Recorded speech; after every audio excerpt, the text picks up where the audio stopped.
life, welcome back to another vlog. So it's our second day here in Hanoi, Vietnam, and 6:46 na ng umaga ngayon. And ready na po tayong mag-breakfast ni Casvi. For today, may tour tayong gagawin. Nag-book tayo ng tour sa Klook. Ang pangalan ng tour is Hanoi Half-Day Tour. So we're gonna visit some of the tourist spots dito sa Hanoi. We opted to book a tour kasi medyo mainit ngayon dito sa Hanoi, and pwede naman siyang i-DIY, like mag-grab kami from one point to another. Pero mainit siya. Mainit ngayon, fam, no? And mas gusto kasi namin na may mag-explain ng lugar para mas maintindihan natin yung history ng mga pupuntahan natin, mas ma-appreciate natin, diba? Although pwede naman DIY, sa-search lang natin sa Google yung meaning, pero iba pa rin kasi yung may tour guide ka na mag-explain sa'yo ng mga bagay-bagay. Kaya we opted to book a tour. So ilalagay natin yung screenshot ng tour dito, no? Affordable naman yung tour. It's 1,600 pesos per person. And marami nang pupuntahan. So I feel sulit na rin siya. So the first place that we're gonna go to is Hanoi Opera House. We're also going to St. Joseph's Cathedral of Hanoi, Temple of Literature, Ho Chi Minh Mausoleum, One Pillar Pagoda, and Tran Cook Pagoda. So yan yung mga pupuntahan natin, half day lang yan. Pwedeng mamili kung 8 AM or 2 PM. So pinili namin yung 8 AM para umaga tayo magtutur. Kasi mamayang gabi, babiyahin na tayo going to Sapa, Vietnam. So tara, breakfast muna tayo sa baba. And hallway na kami. Tignan niyo yung hallway, pang isahan lang. And I love na may mga greens din. Oh. Yan si Cass. Hi. Good morning. Yan, dito na kami. May croissant. Oh, sausage and bacon, fried rice, and spaghetti. Still fried. Oh, okay. May congee sila. A porridge. Soup. Chicken soup. And porridge. Okay. Rice flour. Vietnamese rice flour. Tapos may mga fruits. Of course, Vietnamese coffee, diba? For breakfast, yay! So magkakanin po tayo for breakfast kasi wala tayong kanin maghapon kahapon. Bawi tayo ng rice ngayon. So we have fried rice, sausage, and bacon. Tapos kumuha na ako ng bread. And we have fruits. Meron tayong watermelon, dragon fruit, and banana. Let's eat the fruits first.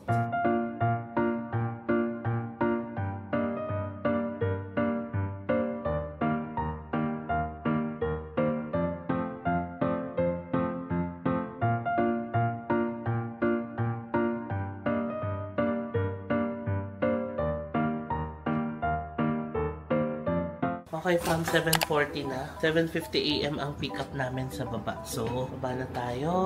Team white kami ni Cass ngayon. Dapat magsa-shorts lang ako. Kaso, nag-text yung tour guide kagabi na wear appropriate clothes kasi nga may mga temples na pupuntahan. Kaya nag-pants ako. Si Cass din nag-pants na lang. Dapat magdi-dress daw siya. Let's go, baba na tayo. Okay, ito na yung ating van. Hi. Yeah, there's Tommy. Hi, Tommy. Hello. Good morning. Good morning. Hello. Good morning. Good morning. Yung mga Pinay. Wow, seems like you're an influencer on the internet, is it? Yeah. Ah, I see. Wow, such an honor for me. Nice to meet you. Thank you. Nice to meet you. Nice to meet you. Yeah. You can hashtag my name on your video. I love it. I love it. Thank you. Catholic people, especially for the French, and next to the church, they also build a school, a Catholic school. Because at that moment, when they came to Vietnam, they want to brainwash all Vietnamese people. So they build school, they build church, and they taught Vietnamese people about their religions and about their language. Yeah, so right now we'll visit the church and I will tell you more detail about the church. Alright. O, diba? First stop na agad tayo ang St. Joseph's Cathedral. Yay! Ganda! Here's our tour guide, si Tommy. Also well known as the Little Notre Dame in Hanoi. Yeah. Because have you ever been to Paris before? No. Yeah, in Paris they have the Notre Dame, and when the French came to Vietnam, they also bring their Nostradamus to Vietnam. Yeah, so for Vietnamese people, we call it Little Nostradamus. Yeah, it looks pretty similar, but with different materials. Yeah, and this one, as I told you, is the oldest. But before the church, this whole area was a 2,000 years old pagoda. Oh. And when the French came to Vietnam, when they came to Hanoi, they destroyed everything. They destroyed everything and they replaced with their Catholic church right here. Yeah, it's pretty bad for Vietnamese people. But until nowadays, we still have some picture about the pagoda. Yeah, and that is all we got left behind. Yeah, only the pictures. But when French came, they built this. Yeah, until nowadays, Vietnamese people, we have about 7% of the population still follow Catholic. That is the reason why, yeah, we still keep this church for the people who follow the religions.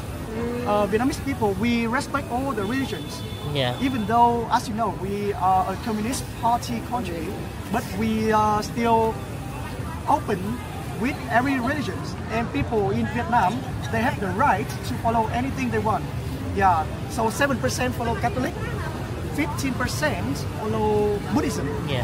And about 3% follow all the religions, like Hinduism, Islam, Taoism, 3%. And most of the young generations, they don't follow any religions. Yeah, especially like the Gen Z, like Gen us. Z, yeah. Yeah, we don't follow any religions. Yeah. Okay, dito na tayo sa loob. So, ang patron saint nila ay si Saint Joseph. Oh, ito yung loob ng cathedral. Oh, ang ganda, no?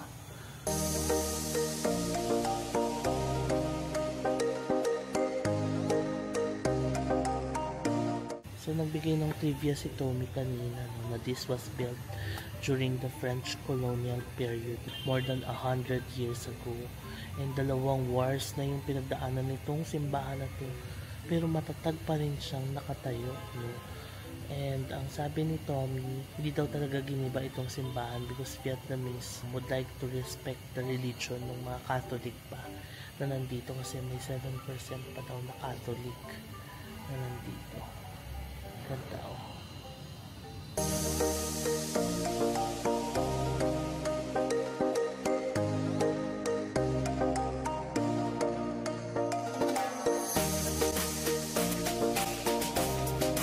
Kalabas na ulit kami. Ang ganda ng St. Joseph's Cathedral, oh. Wow! We're happy that we're here. Sa labas marami ring mga cafes. I can see the Kong Cafe. Isa sa mga favorite nating cafes dito sa Vietnam. Super sarap na ang coconut coffee dyan. Hintay na lang namin yung mga kasama namin sa tour. Sabi ni tour guide, itong labas daw ng St. Joseph's Cathedral is also called the Coffee Corner here in Hanoi. Why? There are a lot of cafes, di ba? Sabi ko kanina, daming cafes. Siguro mga nasa 20 cafes daw ang nakapalibot dito sa St. Joseph's Cathedral. And ang nire-recommend niya ang Kong Cafe. Ayan. Sabi ko, kakasabi ko lang na favorite ko yan. Super sarap talaga ng coconut coffee nila. Dapat matry natin yun, Kas. Oo. Maya daw. One of these days. Or later. Tingnan natin. Now, we're gonna go back sa ating van. Punta tayo sa next stop. O, diba? Yun lang ang kagandaan pag naka-tour ka. Meron kang sasakyan, aircon, no? Yan, Kong Cafe. Ang ganda pa. Okay, maglalakad tayo pabalik ng van natin. Ganda dito, ang daming puno, oh. Di ba, fam? Ito talagang na-appreciate ko sa Vietnam, even sa Ho Chi Minh, and dito sa Hanoi. Nasa kalagitnaan ka na ng syudad, pero napakaraming mga puno. This area into 2 different areas. Vietnamese town over there, and over here is the French town. Oh. Yeah, and right now we are heading to the French Quarter, the centers of the French Quarter, and over there we will visit the Hanoi Opera House. Yeah, which means also the Little Garnier Opera House in Paris. Yeah, the French, they want to bring everything from France to Vietnam. Yeah, they bring their entertainments to Vietnam. So right now on your left hand, that is Hoan Kiem Lake. Yeah. Hoan And Kiem Lake. tonight, this whole area will be closed, and we will open a walking street around the lake. There will be a lot of activities around the lake here. Wow. We will have music shows. We will have traditional games. I mean, like Vietnamese game, like tug of war, or we will kick the shuttle cock. Nice. Yeah, that is Vietnamese traditional game. Yeah, or there will be music shows, magic show, or a pet show. Nice. Which means people will bring their pet here and they will do a contest. Wow. It's really cute, very cute. Yeah. What time will it open? The walking street will start from 6:30. 6:30. 6:30. They will close all the street around here until 12 a.m. Nice. on Sunday. Money Street. Because over here there are a lot of luxury brands. Luxury brands. Yeah, like Louis Vuitton. Over here we Rimowa. have Boss. We Kenzo. have- yeah. We have Acme de la Vie. Yeah. We have Dior, Gucci, Oo nga. Prada. Sa French all Quarter around na here. daw pala ito, Yeah. fam. So yung pinuntahan nating St. Joseph's Cathedral, actually yun daw yung naghahati sa Old Quarter and sa French Quarter. So itong area na to is French Quarter lang. Okay, we're here on our next stop, the Hanoi Opera House. And this is the center daw of the French Quarter here in Hanoi. If you look at the buildings around the Opera House, inspired daw yan sa mga buildings sa Paris, no? So, less the motorbike. Parang, ano daw siya, mukha daw talaga siyang Paris. Yeah, that's according to our tour guide. Kasi nga, sinakop sila ng mga French, di ba? So, yung mga establishments nila dito ay inspired sa Paris or France. So the young generations, they usually come here to take photos, like the girls over here. Yeah. Or there's also a lot of couples come here to take wedding photo too. Oh, wedding Yeah. photos. That is nowadays. But 100 years ago, when the French built this whole area was controlled by the French government. And behind you there, there is all the house. Nowadays, when we take over the city, this whole buildings belong to Vietnamese government. And we have some hotel, we have some bank over there. A bank. Stock What about- exchange. Yeah, and about Hotel. this opera house. So they built this in 1901 and finished in 1911. It took them 10 years. More than 100 years Yeah, na din. 10 years to finish this building. Because for the French, this is their pride. They want to build it perfectly. So they brought all the material from France to Vietnam just to build this opera house. Wow. And you know, unlucky for them, now it's belong to Vietnam. Yeah. Nowadays, Vietnamese people use this for some special occasions, like Independence Day, or Revolutionary Day, or Reunification Day. We will perform show here. Reunification day. Yeah. And in Vietnam, we don't have opera. We don't have opera. You can easily understand. Red music mean revolution music. Rev, yeah. To encourage the soldier. And yellow music is the love song. Love song. Love songs for normal people. Ay, Yeah. love So song. we have two types of music. Mahilig sa love song. And you know, this building tinanong mo, is wala not Wala ka. only a basic building. For Vietnamese people, this place is also a mark of history. You can look at the sign over here. Yeah. It means right here on 19th of August 1945, we had a meeting. We had a meeting between thousands of Vietnamese people, thousands of Viet Minh soldiers, and then we start to fight back to the headquarters of the enemies. Yeah. So everything was start from here. Yeah. Oh. We made up the plans, and then our leader, he gathers thousands of people standing here, and then we start to kill them. Wow. Yeah, because there are politicians and militaries. They stay right inside this building over here. Yeah, so we start to find them right from their sensors, right from their herd. Yeah, and after 2 weeks, we have our Independence Day. Yeah, that is 2nd of September 1945. Coincidentally, that is also the end of the World War II. Yeah. Yeah. So right now, it's pretty near to the Independence Day in Vietnam. That is the reason why. Like sa mamaya what's cool here, may coffee shop sila. So, pwede kayo mag-chill dito, di ba? Sa gilid ng Opera House. Ayan si Cass, nag-chill na. Ito yung fam, double-decker bus. Okay, let's go! Hanoi is actually a Mandarin word. The river inside this city. That river name is Red River. And the river is right on the right side here, over there. Yeah, nowadays we have to build a dam to protect the city inside here. But in the past, the river flowed all over this area.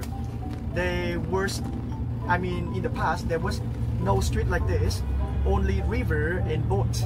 Yeah, but nowadays, because of the civilizations, so we got more street, we got more road, we got more buildings. So the river is smaller than before. But that is also the reason why during raining season, there was a lot of flooding. Yeah, because the rain bring a lot of soil and also bring a lot of water, and then the river become higher, so it's go into the city. Sometimes we got bad flooding, especially last month. Last month we got a really bad flooding right inside this area, right inside the old quarters. Yeah, and people has to use boats to go in the cities. It took them almost 5 years to finish all of these big pictures on the wall here. Yeah, and you can see it's all about Vietnam, about the famous destinations, about the culture and the history of Vietnam. Yeah, it's all on the wall here. And this street, this whole street here, has also recognized by World Record Guinness as the longest mural mosaic street. Yeah, nice. It's about more than 5 kilometers. This whole street. Yeah. Yan, mosaic pala yan. Tapos ang material, ceramic. Longest daw ito according to Guinness Book of World Records. Nice, no? Tingnan nyo fam, ang haba na nung tinakbo natin, pero may mosaic mural pa rin ng mga ceramic. So 5 kilometers daw. Galing, no? Meron daw palang ceramic village dito sa Hanoi. Tapos sila yung gumawa nito, and it took them 5 years to finish this 5-kilometer mosaic mural. Tapos kinukwento ni Tommy kanina, kaya daw pala Hanoi ang tawag dito is, ang ibig sabihin ng Hanoi ay means river. yes, Noi means taray, because there's a river inside the sea, kaya siya Hanoi.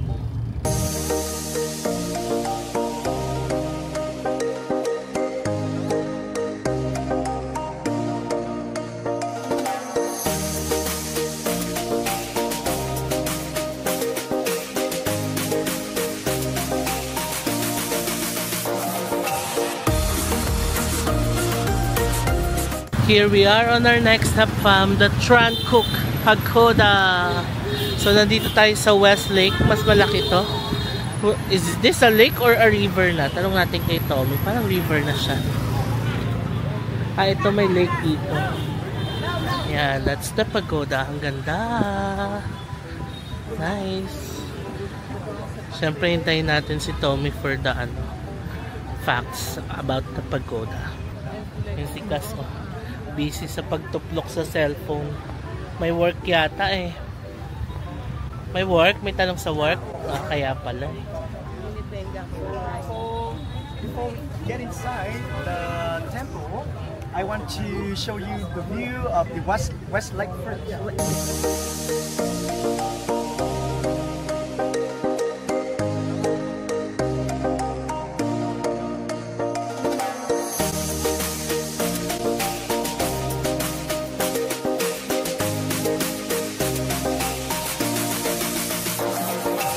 for example, like the language, pretty similar. Yeah, pretty similar. But actually, this is Vietnamese ancient language. Yeah, we call it Nom. This is our ancient language. For Chinese, they can read this, but they cannot understand the whole sentence. Yeah, that is the difference between Chinese and Nom.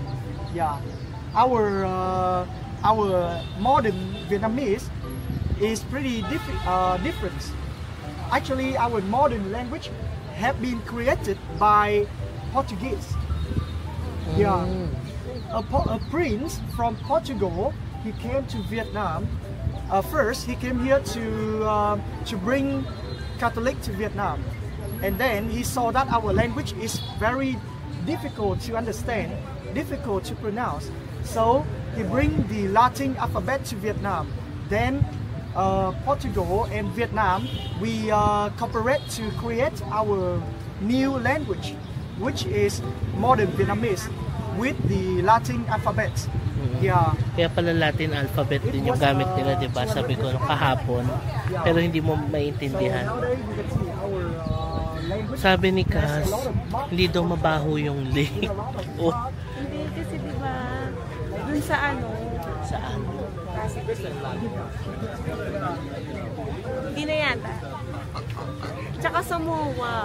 Oh. Pag nandun ka, malangsa. Dito? Maamoy. Kasi nga, hindi pala siya ano. Yung sa MOA kasi dagat yun. Ganun pala. Hindi na totoo. Kaya naman pala. Tawag na tayo. Pasok na tayo, fam. So we heard the history from Tommy, no? O sige, quiz tayo kay Kaz. Anong history sabi ni Tommy ng Tran Cook Pagoda? Hindi ako nakikinig kanina.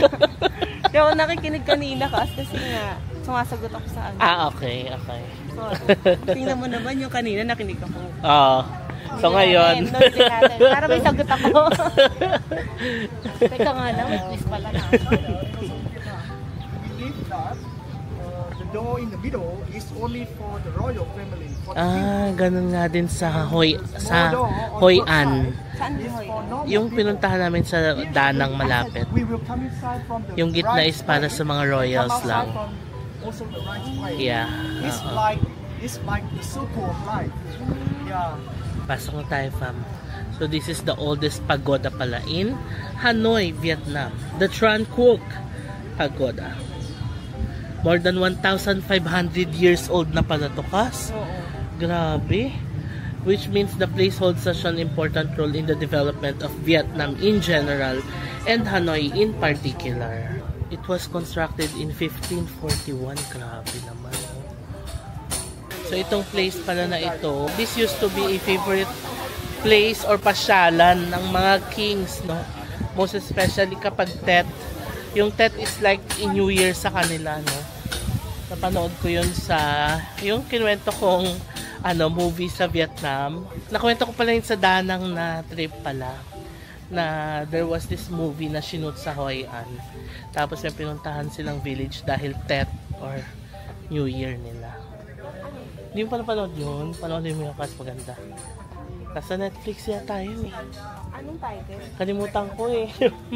Would you believe more than 1,500 years na itong structure? Natapos narating natin. Galing, no? Ang swerte natin. Thank you for ito you can go inside pero you have to take off your shoes. So ito to yung main house nila. Courtyard yung nasa harap. House is house for the monk.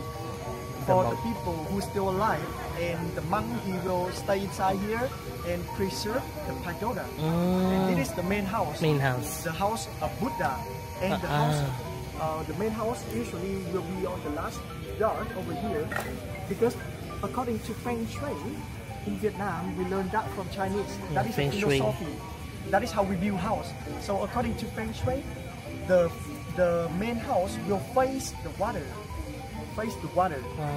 Which means it can bring a lot of lucky and prosperity inside. Morning tree? The tree of Buddha. This tree, and he meditates for 49 days. Without eating, without really? shower, or drinking any water. He just meditates under here. Yeah, Oh, the real tree is actually in Nepal. Ah. Yeah, but in 1959, President of India, he cut a branch of that tree and he brought it to Vietnam, gave it to us as a gift. And then our president, Ho Chi Minh, he planted the tree Wow! right here. Yeah. So after Ang ganda pala ng history 70 nito. years, yeah, almost 70 years. It's become huge like this. Pasok na kami sa main house.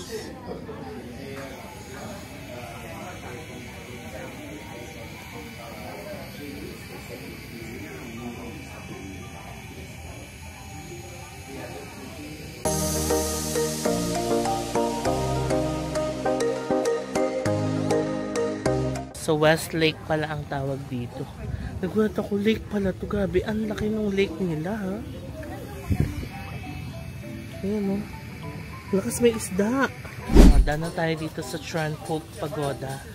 Pinasok natin yung main hall. Tapos doon nagpe-pray yung mga tao, no? So sabi ni Tommy, ang difference daw nila sa Thailand. Sa Thailand, they only have one Buddha. Pero dito, marami silang Buddha na pinagpe-prayan. The Laughing Buddha, may Buddha for Prosperity, marami.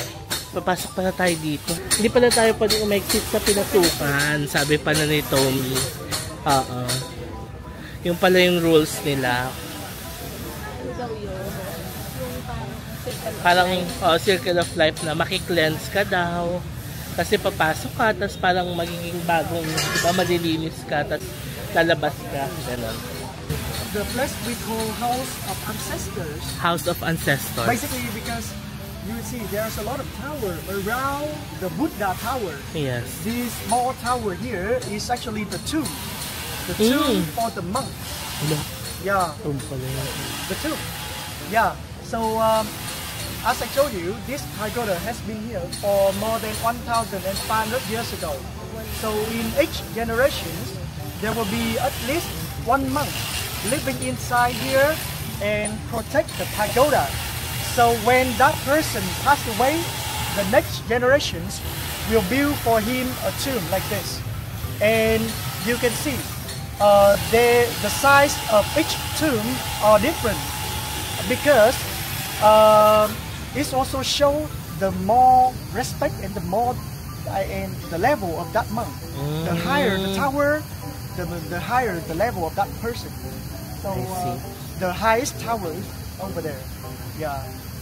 And all around here, there's about 15 tombs like this with different size. Wow. Yeah.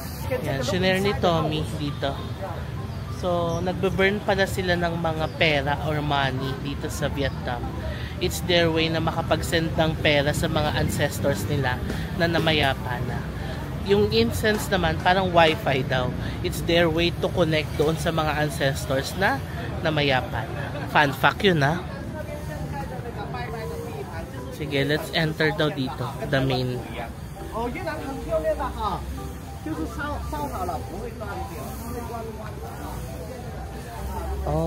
okay. Those are the different Buddha? No, that is the monks. Ah, monks, okay.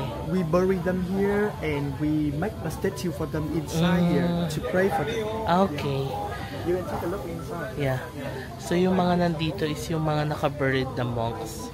So the higher the tower, ibig sabihin, the higher level yung monk na namayapa na.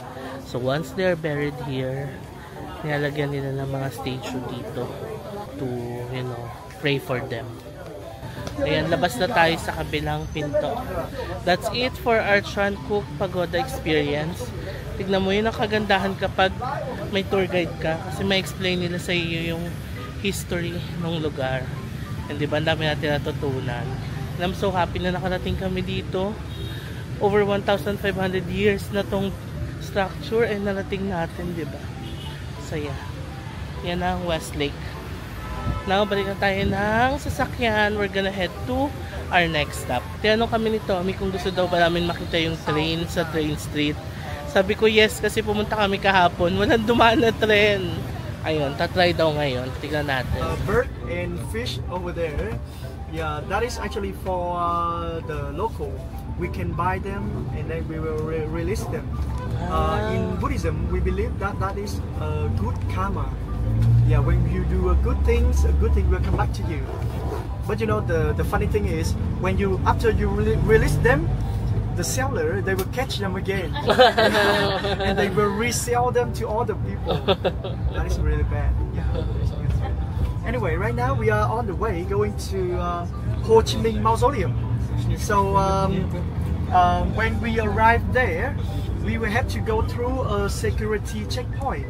Yeah, they will check your bags, check your belongings.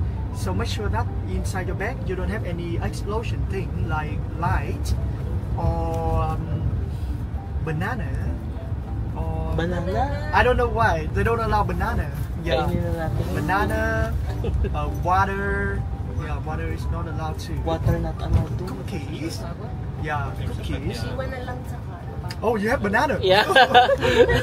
Yeah, you see. Yeah. Bawal daw banana sa Ho Chi Minh Mausoleum. Water, Kainin yeah. na natin. The camera. Yeah. The camera you cannot bring inside. But phone is okay. Okay. Phone is okay. Yeah. Yeah. That's all. Okay. Yeah. Ayan, nabasa ko na yun. Bawal mag-camera sa loob ng Ho Chi Minh Mausoleum. Kwento ko na lang sa inyo mamaya. For the French, the color yellows is the color of royal. Yeah. And also for Vietnamese people, color yellow and red is our lucky color.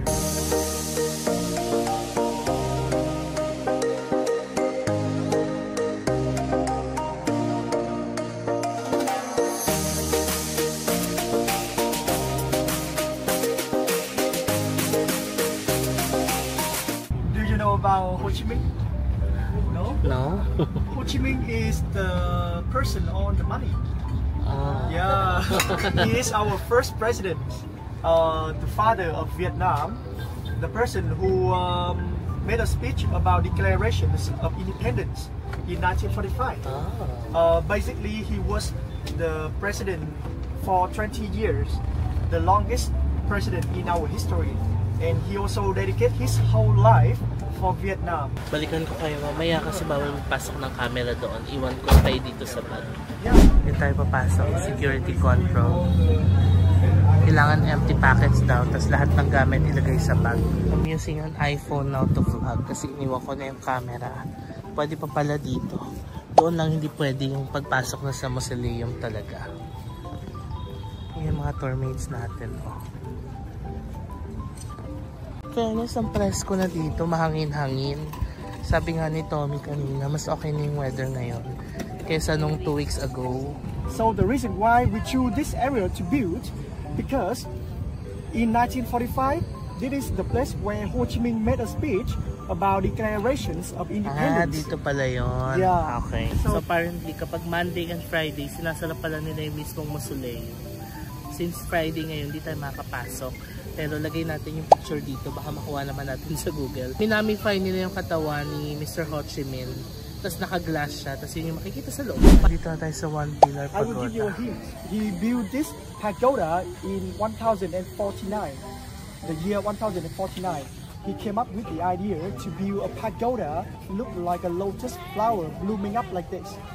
So this idea actually comes from his dream. Ito siya, fam, pagoda sa likod ng Ho Chi Minh Mausoleum. So many people go here para daw mag-pray to have children. Kasi yung king na naginip siya, pinatayo niya tong parang lotus-like na temple. Tapos gusto niya kasi magkaroon ng son. Eh di ba nung panahon dati, sobrang importante na magkaroon ng anak na lalaki kasi yun yung susunod sa trono. So ayun, nagkaroon daw ng anak yung hari. So nowadays, people go here para mag-pray for children. Okay, nakalabas na kami, fam, ng Ho Chi Minh Mausoleum and the pagoda. Meron tayong isang pupuntahan na exhibition center for the lotus. Dito lang sa labas ng Ho Chi Minh Mausoleum. Tapos sabi ni Tommy, sa pagtawid-tawid daw dito, be confident and don't hesitate. Kasi pag nag-hesitate ka, naku, may ipit ka. Sa dami daw ng motor dito. Residential area daw kasi ito. Ito na pala yung pupuntahan natin, Golden Lotus Silk. So dito ginagawa yung mga products nila. Nagawa sa lotus. Oh.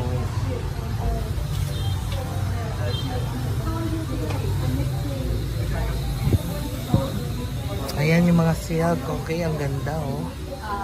The life cycle of the silkworms. Galing oh. The fiber inside. Yung silk galing sa lotus stem. For one stalk like this, as you see, it needs 9,200 lotus stem like Wow. this to make the product, and take 2 months. Need 2 months. So one person can complete one. Galing, hand-sewn pala to.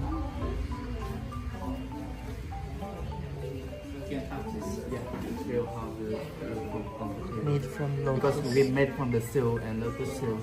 Yes. Lotus silk. The color never fade down. Yeah. Ganda. Yes. You can keep forever. Yes. So nice.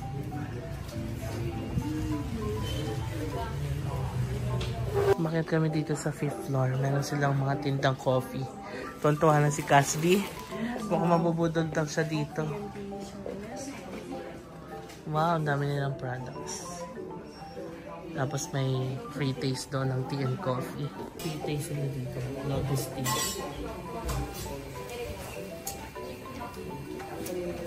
Ang interesting yung lasa niya.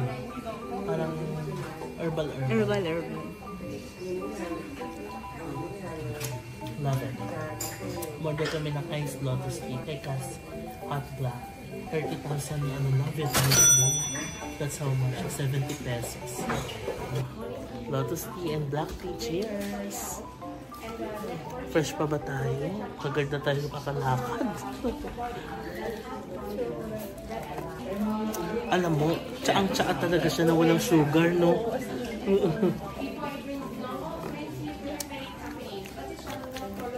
Hindi ko masasabing masarap. Sakto lang. Kasi na, yun talaga Yung tea, as in, oo. Pero parang mas gusto ko yung jasmine tea. Sali tayo ng mga This is a sample of Sauvignon Smack of Vietnam. Thank you. Snack, sample snack. Yeah, I prefer for you mung bean. When you eat the mung bean and then you drink the tea. Mung bean. Eat that sweet. Try mo nga Cass. okay. Mung bean. Kasi mas sweet daw siya kung di mo wala. Hindi. Tingnan natin kung perfect combination nga ba siya. Ang sarap. Tikman mo. Tapos inom ka nito. Dahil dyan, bili ka na doon. Di ba inom ka? Oo. Let's try mung bean. Pulburon. Pulburon ba? Sarap. Tapos tea daw. Sarap. Ang tukas, ang sarap. Mami. Lotus din talaga. Good for hair. Good for sleep. For hair. Good for hair and sleep. Nasa around 400 pesos din. Nabuhay kami ni Cass sa free taste. Dami binigay sa aming free taste. Yan, bumibili si Cass ng lotus tea. One bit you Para can sa papa niya. Ako si Papang, tsaka si Mamang. Para matry nila tong dried lotus seeds. Masarap. 170,000 Vietnamese dong.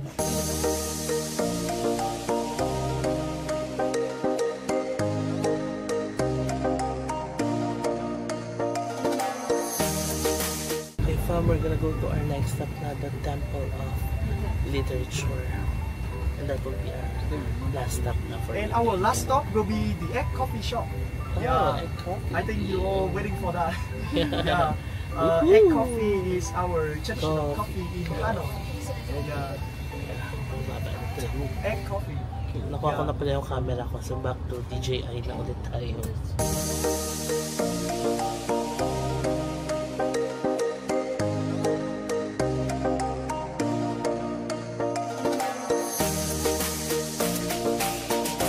After a 5-minute drive, nandito na tayo sa ating next stop, ang Temple of Literature. Pumili lang ng ticket si Tommy. So yung ticket is included na doon sa tour fee na binayad natin. Bakit daw sobrang iconic nung landmark na ito, Cass? Pinagawa daw talaga yan para sa mga Kasi para sa kanila importante yung math at saka yung ano sinabi niya isa? Sinabi niya isa? Ano? Hindi ka nakikinig. Math and Literature. So this temple of literature basically is the place where we worship Confucius. So obviously you can see it's got Chinese influence. Right behind you here, this is a very iconic gate in Vietnam, in the temple. We will have 4 pillars, and these 4 pillars will create 3 doors. Yeah, just like the gate in the temple, in the pagoda. 3 doors, and the door in the middle is only for the king. 2 sides is for the student. Once they get inside here, they will have to study until they finish. They cannot even drop out of school because the rule in the past is very strict. The school will fine you. I mean, they will hit you if you break any rules. It's pretty strict. So once you get inside here, when you come out, you will become a doctor. That is the wish of the king when he built the temple, when he built the university. Yeah, and if you look on top of the gate, it has a little animal on top. Yeah, we call him unicorn. Unicorn. Asian unicorn. Yeah. With a dragon head. Dragon and a head. body of lions. Dragon head because with the dragon head, he can see through you to see that you are a good or bad person. A body of lion so that he can chase you and he can protect the temple from the bad spirit. Yeah, it is one of the 4 holy animals in Vietnam. Oh. We have unicorn, phoenix over there. May phoenix din. Turtle and dragon. You cannot see dragon here because dragon represent for the king. So dragon usually in the king temple. Yeah. Or inside there, on top of the Confucius temple, we also have a dragon. Because for us, Confucius also dedicate a lot for our educations. He also influenced Vietnam a lot. So, Di ba ang galing mag-explain ng ating tour guide? We get to this know a lot of temple information. Has been here for more than nearly 1,000 years. 1,000 years na Nearly din. 1,000 years. Oh. Yeah, they start to build in 1017. Wow. Yeah. Temple of Literature. Ayan, kaya daw siya pinagawa ng king is para sa mga students. Ang wish ng king is maging successful yung mga students, no? Kaya siya Temple of Literature. So pagpapasok ka, kailangan paglabas mo, successful ka na. And marami ka ng alam na pinag-aralan, no? Ang galing. Na-appreciate ko yung tour. Dami mong matututunan, no? Kung tayong dalawa lang dito, Kas. Puro selfie lang ang nagawa mo. Hindi mo na na-appreciate kung bakit. Oo. Pati yung fish, no? Yung fish. Ano sabi sa fish? Yung golden fish daw, turn into dragon. Ganun din daw yung ginagawa, tinuturo nila sa mga bata. Na? Nag-aral sila ng mabuti. Mas magiging, ano ka? Dragon ka. Right now, we are standing in front of the symbol of Hanoi. Symbol of Hanoi. This tower right here. Yeah, this is the symbol of Hanoi. Okay. We use this tower as the symbol of Hanoi for a reason. So on the way from the airports to the city, have you seen the sign? They said that Hanoi City for Peace. Yes. You saw that, right? Yeah. Yeah. So basically, this tower is the reason why we choose as a symbol. You can see the structures. It has the circle on the second floor and the square shape on the first floor. So it is symbolized for yin and yang, for the sun and for the earth, like the harmonious in our life. Yeah, in our life we usually in Vietnam we usually base on 5 elements in our life. So you can look around here. There's a lot of stones. Actually, this stone was on the back of the turtles. The reason why we use turtle to carry the stone, because as I told you, turtle represent for longevity. So we put the stone on the back of the turtle so that the history can be here forever. And on the stone, actually we write on it the name of the doctors. the doctors who successful after they study from this university. Yeah. So around here we have about 82 totals with 1,000 name of doctors. And these doctors, they also dedicate a lot for Vietnam education. Nice. Yeah. Yan yung After turtle we na touch sinasabi niya. the head, we will take lucky. We will take the intelligence from our ancestors so that we can pass the test. Yeah, right here. Yeah. Ay, oo nga. Eh, nasa 100,000 dong. 100,000 dong. Andito each siya. of the money Galing. will have different pictures of different destinations. Ayaw kami. Dahil mainit. Tapos paypay din kami. Todo na natin to kasi gusto natin to. Pero okay naman kasi So yun, di ba? Oo, we learn a lot. tinanong tayo, kilala niyo ba si Confucius? Oo. Siyempre naman. Oo. Pag tinanong, ngayon, pag uwi natin sa Pinas, pag tinanong, kilala natin si Ho Chi Minh, kilala na natin. Diba? Ito na yung main temple nila. Okay. What's Here, you can this? touch the head of the turtle over there. What's the bird? That is the crane. A crane. Crane.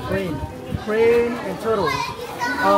Crane and turtle are also related to friendship history in Vietnam. Yeah, it is also a story in Buddhism. So it goes like this. On the raining day, this whole area was flooding. So the crane, he cannot find any place for parking, for stopping. So he found a turtle.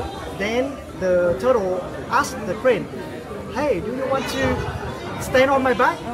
And that is the reason why the crane stopped right on the back of the turtle. And one day when it was dry seasons, the turtle, he doesn't have any place to swim. So the crane was helping him to find a lake for the turtle. So this is actually a story that we usually teach the kid. Yeah, nice. You should be loyal to your friends. Oh, So yeah, that, loyalty. That is a good karma. Oh, good karma. Then good thing will come back to you. Yes. Yeah, and this Nice. crane and turtle also represent for yin and yang, represent for health and intelligence. That is the reason why you can see a lot of people come here and they touch the head of the crane and touch the head of the turtle to take health and take intelligence, take knowledge. Yeah.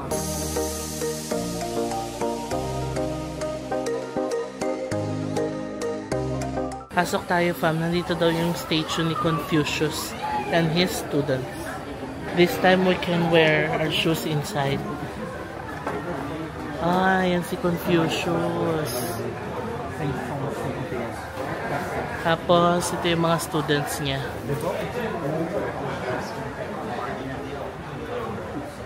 Ayan, okay na tayo dito sa Temple of Literature. Nakita natin si Confucius, yung mga students. And nung panahon daw nung war, pinabomba daw to nung mga kalaban nila kasi nga nandito yung center of knowledge nung center of learning ng mga tao. And knowledge is power, 'di ba? So they want to destroy yung place para walang mapag-aralan yung mga students dito. Kaya rebuild na pala to. Ayan, so dito na yung university sa likod lang nung main temple ni Confucius.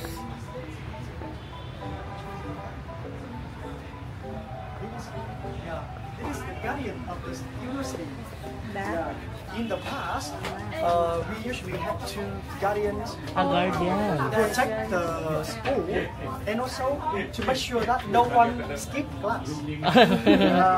Ito na ang university. Our first university. Wow. Ang ganda. As I told you, It's it's already been pretty. destroyed. So nowadays we turn it into a kind of exhibitions. Yeah. Ang ganda, Kas. Inside that house is the place where we worship the first principal of the university. And also on the second floor, we worship the three kings who built this temple and built this university. Okay. Nice. So Okay, let's go. Tatawanan kami kasi sabi namin, kay Tommy tour guide. Tommy na kami. Gutom na kami, Tommy. Tommy, tigil mo na, Tommy. Hindi na ma-absorb. Hindi na namin ma-absorb yung historical insights. Char, last stop naman na natin to. Tapos mag-egg coffee daw tayo. 11:50 na lang tanghali ngayon. Ay, ang ganda oh. You notice that in every temple we usually build a very high step? Yes. Yeah. Why? Because we build that so that when you come inside, you will automatically bow your body like this. It is a way to show respect to the person inside. I see. They Yung force pala you to do yun. that. Yan, siya ang first principal of the university. Umakyat kami dito sa second floor. And then dito naman yung 3 kings nila na nagpagawa nitong Temple of Literature. Naalala ko yung inakyat natin sa Himeji Castle. Panood nyo ba yung vlog natin nun pa? Ganito rin yung kahoy-kahoy. Tapos ganito rin yung bahay namin sa province before. Kasi kahoy-kahoy siya. Dito na tayo sa labas. Tignan nyo, paglabas pa lang ang daming coffee shops din. And ang masarap kasi dito, paulit-ulit no? Ang daming puno. Yan na yung van natin.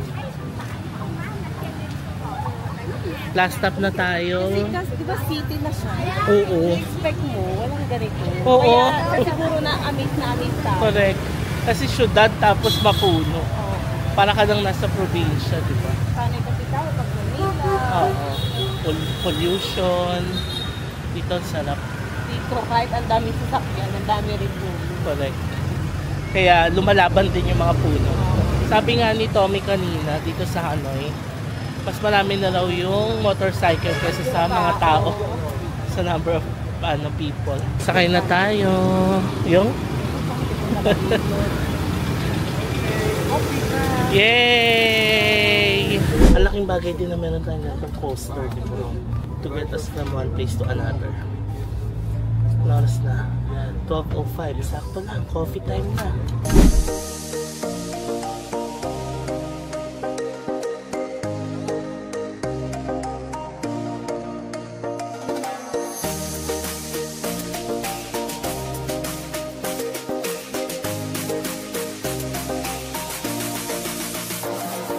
On every July of the lunar calendars, that is the ghost month. And during this time, we believe that the gates of the heavens or hells are opened. So at this moment, you can see a lot of Vietnamese usually do a ceremony right in front of their door. Because we do that to pray for our family and also to pray for the hungry ghosts, which means the ghost who doesn't have any family. So we do a ceremony for them to make sure that they're not gonna bother our family members.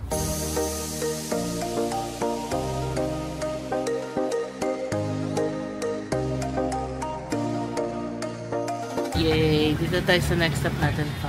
This is the bear steak now. But we're gonna drink coffee sa bear steak.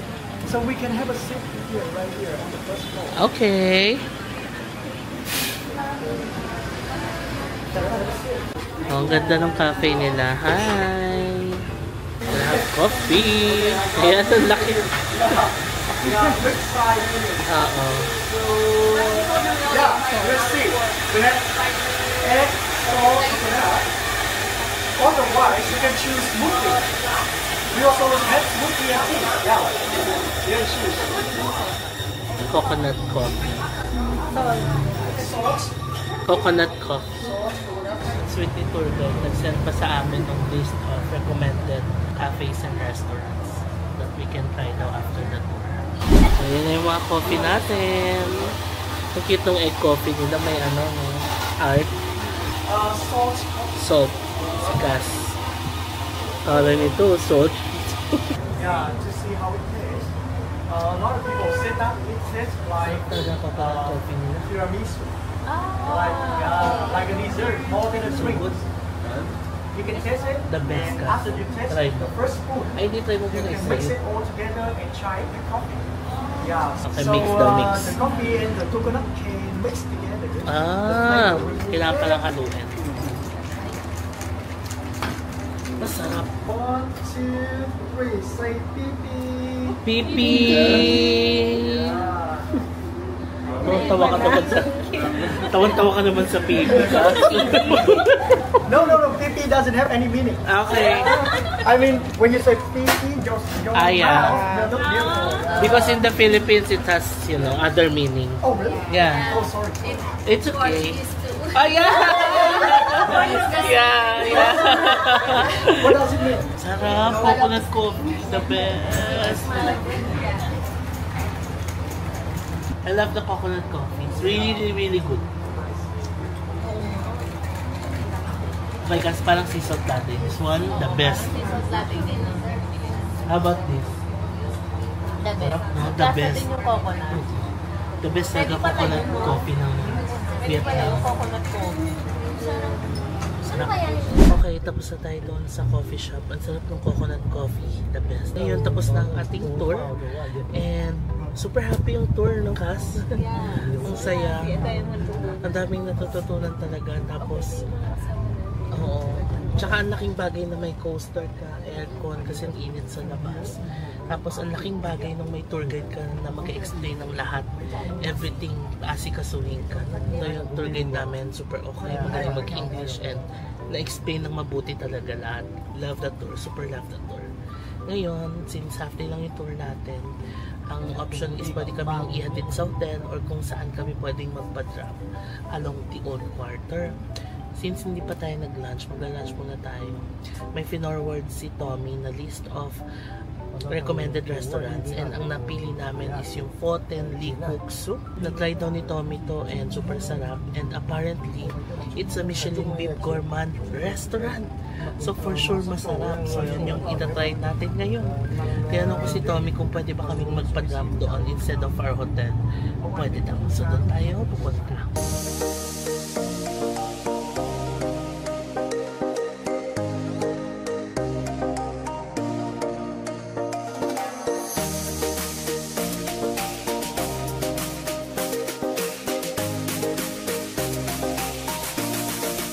Thank you very much. Thank you so much. Thank you very much. So enjoy your holiday and wish you all the best. Yes. Yeah, thank you. Thank you. You did well. The restaurant's right over there. Okay. The green, the orange one. Yeah. They got 1-star Michelin. Oh, Yeah, so yay! enjoy the lunch. Thank you. Take care. Ay, may pa-take care. Bakit may pa-take care? Oh, yay! Ayun pala. So ngayon, may 1-star na pala sila. Okay. We're here na fam. On our next stop, ang Pho Tan Lee Cook Soup. Ayan o, Michelin 2024. Okay. Pila tayo. Okay, hindi pala siya star. It's ano, Bib Gourmand ka siya. Bib Gourmand sila ng 2023 and 2024. Nice. Yung loob niya. Oh. Tapos, ito yung kanilang lutuan. Wow. So, ito yung menu nila, fam. In-order namin yung special meal. 90,000 Vietnamese dong. So, around 200 pesos. Mura. Tapos Michelin Bib Gourmand. I love Hanoi. 2 special bowl. Here's our food. Special bowl. Sarap po. Let's eat.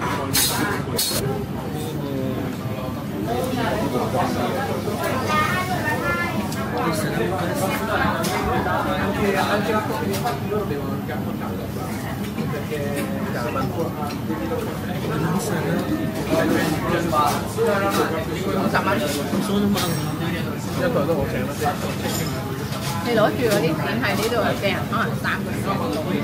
Wow. Masarap.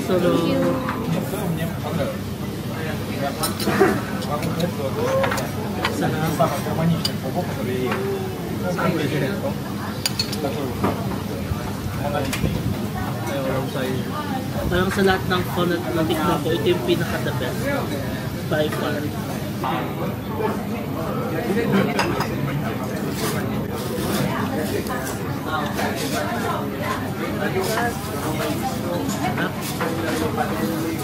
Kakalagay ko lang ng sili, nag-kick in agad. Oo nga, ako din.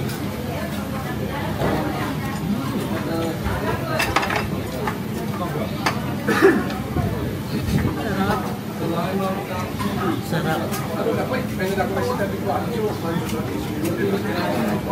Super lagay pa ako ng ano.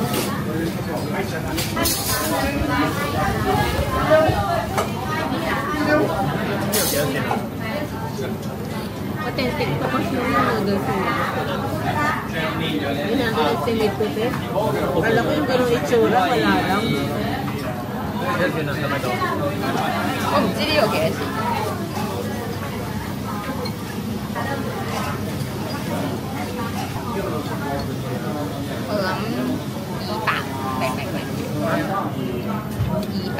Okay, done with our lunch dito sa Foten Lee Kuksu. And super sarap. The food, 10 over 10. Napaka-tender ng beef. The soup is super malasa. The noodles, super lambot, super sarap. The service is super okay. Yung serving, napakabilis, no? Pag-order namin, wala pang 1 minute. Andyan na agad. Tapos, very attentive ang mga staff. Overall, 10 over 10. Cow. Yeah, same. Yeah, diba? Sarap. Worth it ang Michelin Beef Gourmand. Tapos for only 200 pesos, 90,000 Vietnamese dong. Ganun nakasarap yung makakain. Busog ka na. Diba? Kaya parang at sarap dito sa Hanoi. Kaya pala ang dami nagsasabi na maganda sa Hanoi and masarap yung mga food. Kasi, mura pa din. Oo. Parang sobrang accessible ng mga Michelin Guide or Michelin Beef Gourmand restaurants. Tapos ang mumura ng mga pagkain, transportation ng mura, mababait ng mga tao. Saan ka pa? Diba? Anyway, 31:30 na ng tanghali and babalik muna kami ni Kaz sa hotel. Pa-freshen up, papahinga, mag-charge ng mga gadgets and all. Tapos, labas ulit tayo mamaya. Apparently, napakalapit na pala ng hotel natin dito, fam. Pag nilakad, 6-minute walk lang from here. So, tara na, lakarin na natin. Okay, lakad tayo. Pausos ng kinain. Alam mo, nasasarapan na ako dito sa Hanoi. Lukas. Masarap ang food. Tapos, ang mura talaga. Grabe. Mura lahat. Kape nga, mura din. Love it, diba? Sikas, nakatatlong kape na to sa araw na to. Ako pangalawa. Tama na yun, huwag na tayo magkape mamaya. Water naman. Yan, dito tayo. Tapos kakanan. Tapos, yan na, malapit na tayo sa hotel. Uy, bilis nyo. Hala. Oo, lagot ka. Sarap maglakad-lakad, no, dito. Parang hindi tayo tinatamad maglakad kasi alam mo yung maaaliw. Kaya nga, ang daming ganap. Ang daming pwedeng gawin, pwedeng kainan, coffee, everything. Ang lapit na pala natin sa ano, no? 6-minute walk lang. Mas malayo pa yung lakad natin kahapon from Cafe Giang, no? Kaso ang gaganda ng mga pieces nila, oh. Tingin ka. Dito na tayo sa hotel. Ayan yung mga nagsusunog, oh. Tradition daw nila yan tuwing Ghost Month, sabi ni Tommy. Since open daw yung gate for heaven and hell, parang ginagamit nila yan to communicate with their loved ones. Dito tayo sa ating hotel. Finally here. Hello. Hi. Thank you. Pawis yarn. And we're back sa ating hotel room. Mag-aalas 2 na ng tanghali ngayon. And papahinga muna kami ni Kaz. Mag-charge ng mga devices. Lobat yung camera, yung mga phones. I-charge. Anyway, super saya ng tour, no? Super okay talaga kumuha ng tour. For around 1,600 pesos. Sulit na siya, no? You get all the information. I-assist ka ng tour guide. Tapos, komportable kang magtutour sa gitna ng init dito sa Hanoi, di ba? Pero pwede rin siyang i-DIY, no? Mag-grab lang kayo ng mag-grab. Pwedeng grab bike, pwedeng grab car kasi mura lang talaga ang grab dito. Pero pwede rin kayo kumuha ng tour para relax and chill lang, di ba? So yun lang, fam. Again, the name of the tour is Hanoi Half Day City Tour. Ilalagay natin yung screenshot dito. Tapos ilalagay ko yung link sa description box below. Nabook namin siya for around 1,600 pesos. Pero kung magbubook kayo and gagamitin nyo pa yung code ko na JM Bankisyo Kluk, makakakuha pa kayo ng extra discount. So yun lang, fam. No? Ang saya. Ang saya ng tour. Ang sarap ng food. smooth coconut coffee, tapos yung Foten. Super sarap. Yun na yata yung pinakamasarap na phone na nakain ko. Anyway, papahinga na muna tayo and I'll see you later.